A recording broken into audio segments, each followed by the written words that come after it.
I own a construction company in Ohio. It's an S-Corp. What are your thoughts on setting up an XRP corporate treasury reserve? I don't like XRP held in an S-Corp or a C-Corp. And the reason for that is if you do get sued, especially if it is a construction company, I don't know if you have your assets held in that construction company, you've separated out the service-based business that you do.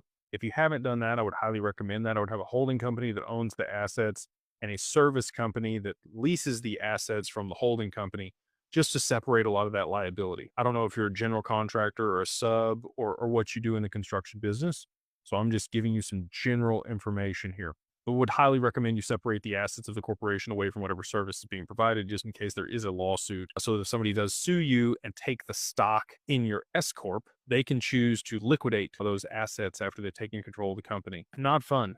Not fun at all. And that's why we often recommend, always almost, an LLC to hold digital assets because there's equity units. And the reason that we set things up there in Wyoming is there's strong charging order protection, creditor protection there in Wyoming versus some other states like Ohio. And S Corp also limits your ability to be owned by a trust. It has to be owned by an individual. It cannot be owned by another corporation. So, S Corps are great for taxation, but you can take the S Corp election for an LLC and still get that pass-through taxation. So I understand why you would do it for your construction company, especially if you have partners or you want to grant equity to people. Stock options is fantastic, and ESOP can be done through a construction company. There's a lot of reasons that you would structure a construction company as an S Corp, but I wouldn't, normally recommend setting up a treasury component to that company just in case, again, if you haven't segregated the liability or potential liability away from the corporation, of getting sued and somebody does take ownership of your stock, they could absolutely liquidate those positions and pay themselves back, or take the XRP itself and then give you back the useless stock on the other side of that. So again, I would silo that out